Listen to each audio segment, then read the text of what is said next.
Okay, Mitch is from Darwin in Sydney. Yep. What have you got there, brother? This is my certificate for my master's degree. So just Whoa, graduated fresh. congratulations. 1 hour ago, just an hour ago. And what did you study? I studied MBA in professional accounting. There you go. So are you working in the industry at the moment, or you Right just... now, yes. Okay, what are you I doing? started off as an intern at KPMG, Yeah? and now I'm an undergrad there. So, Great. yeah. That's good, man. So what made you interested in accounting? So, long story short, I just moved to Australia 2 years ago. From where? From Sri Lanka. Okay. I'm originally from Sri Lanka. Yep. So I built my life there. I did everything there. I played basketball professionally back home.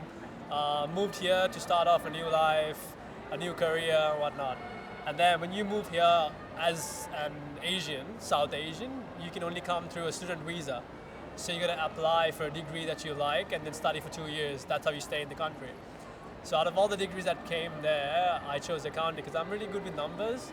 So I was like, I'll just go pursue that. Yeah. So my bachelor's was from Middlesex University in London, and I did international business. So it's like a complete flip, but going with the flow, and I'm liking it so far.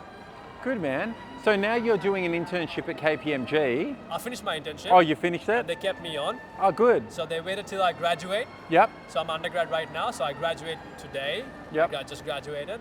So they're gonna extend me as a junior tax advisor.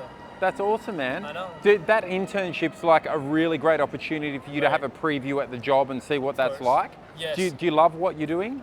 Right now, yes. Yes and no. This is not what I want. This is not what I envisioned my career to be. In a way. Okay, interesting. So, okay. What did you envision? Right. So back home in Sri Lanka, that's what I wanted to do, and I did it back home. So 2 things.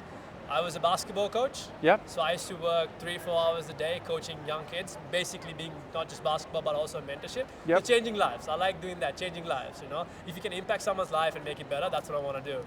So I used to do basketball, and I used to have a business that I used to run as well, like a card game business. So I just did those 2 back home in Sri Lanka. So that was my career. That was what I envisioned about myself as well. But now it's taken a flip. Come back to Australia. But slowly and slowly, I want to go back into that again. You know, I don't know if it's coaching, but I just want to change people's lives. Yeah, good. So you've gone from something that's very where you control it, and now you've gone into a corporate environment. Yes. So it's very opposite. Yes. Big change. So one of the things I want to say to you, do you know what ikigai is? Yes.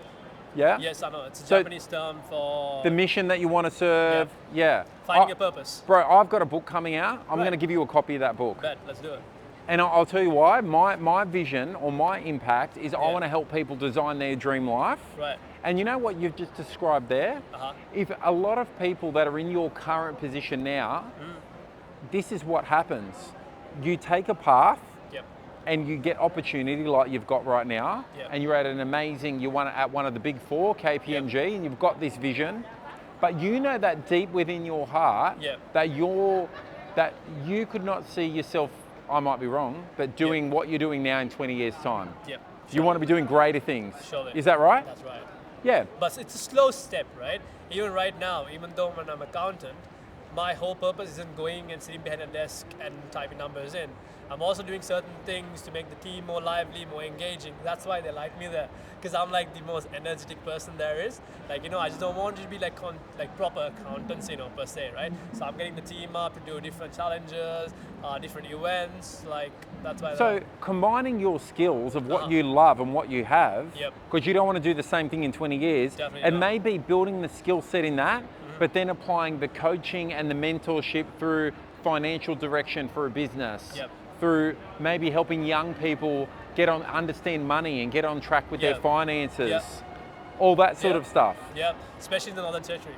Yeah, so what I want to say to you is this. Those things that you want to find, that you want to do in the future, they don't live in the future. Do you know where they live?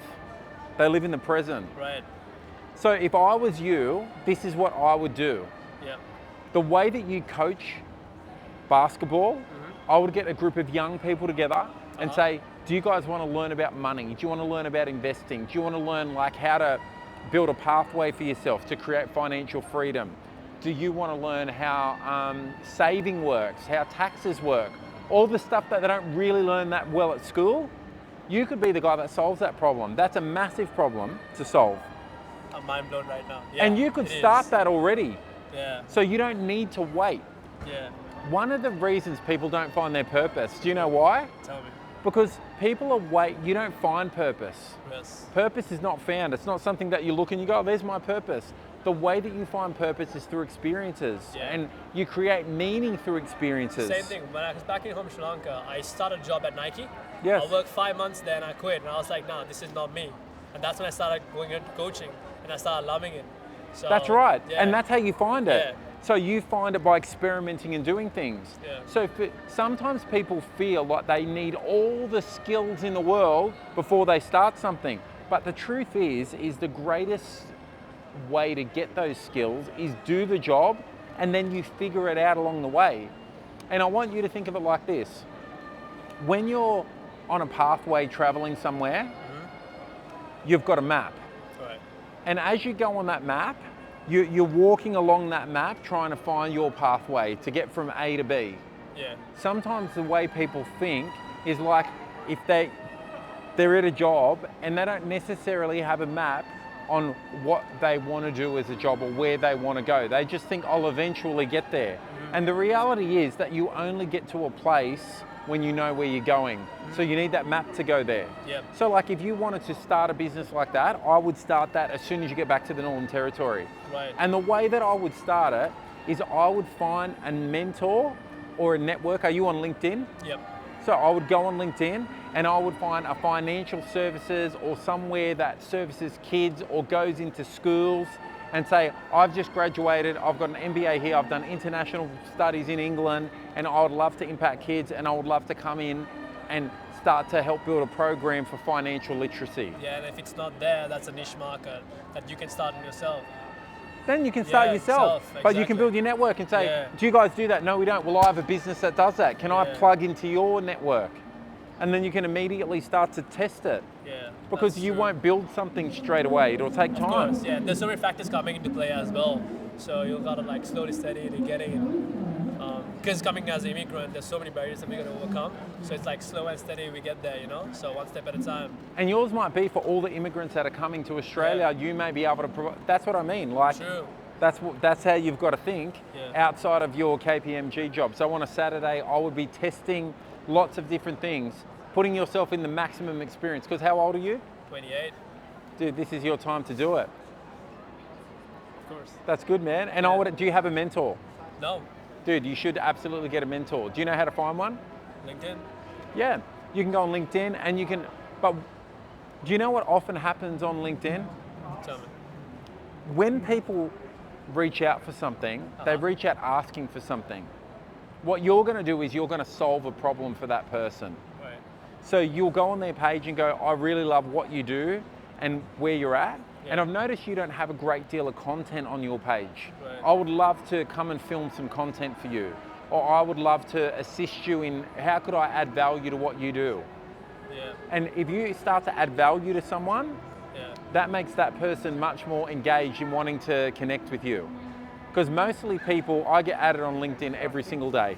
Right. And people always say, give me their pitch. Right. I can provide this service, that service, this service. Right. I'm like, how about saying hello first? Right. How about understanding what I do first, rather than just advertising to me? So I feel like that's a really good way for you to network. Or go to a place. Go to like at KPMG, you'd have a partner there. Yeah. Say to that partner, I'm new here, I want to start a business, you do business advisory, I want to impact young people outside of work, I want to build a business that impacts financial literacy for young people or for immigrants, and then get them to help give you the compass and the guide. If you've got a great leader in your business, I'll do that for you, brother. That, Is that good advice? That's so good advice. Thank you, man.